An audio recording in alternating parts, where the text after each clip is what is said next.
What color were the first humans? Simple question. But ask the internet and you'll start a fight that lasts longer than some marriages. Everybody wants to know who looked most like the original humans. Me! The funny part? Me! Me!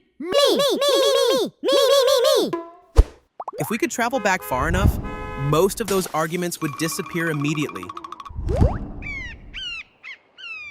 Because the evidence points to the first humans having darker skin. Yo, Shorty, you heard I'm the first human? So you trying to slide straight to my crib tonight? I have a boyfriend. Now, normally that's where the video would end. Except that answer creates a much bigger mystery. If the first humans probably had darker skin, why doesn't everybody look the same today? And the answer starts with the most overpowered object in human history: the sun.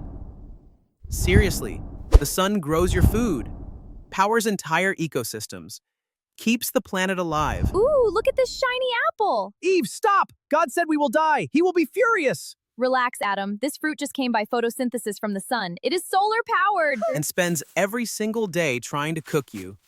Adam, Eve, you have committed the ultimate sin. You chose photosynthesis over my direct command. Imagine being an early human in Africa. No air conditioning, no sunscreen, no shade umbrella, just you and a giant nuclear fireball hanging over your head. At some point, evolution looked at this situation and basically said, yeah, we're gonna need a solution. So it came up with melanin. Think of melanin as nature's sunscreen.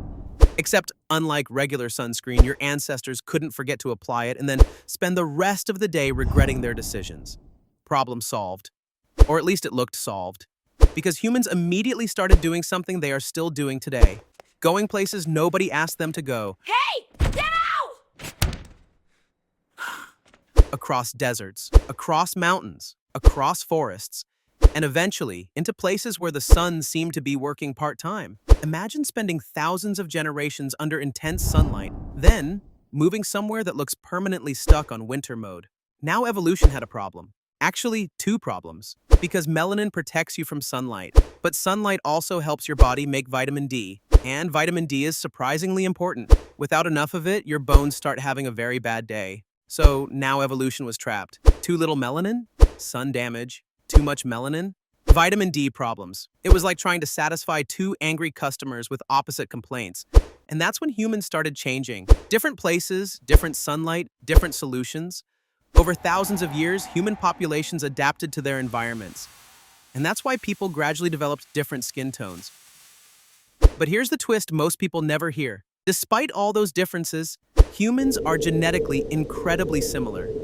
In other words, the thing people argue about most is actually one of the smallest parts of the story. The real story is that one species became adaptable enough to live almost everywhere on Earth. Deserts, rainforests, frozen landscapes, mountain ranges, tiny islands in the middle of nowhere. Humans showed up everywhere and somehow made it work. So what color were the first humans? Probably darker skinned, but that's not the amazing part. The amazing part is that every skin color alive today tells the same story. One species, one origin, and thousands of years of adaptation. All because our ancestors couldn't stop wandering into places they absolutely had no business being.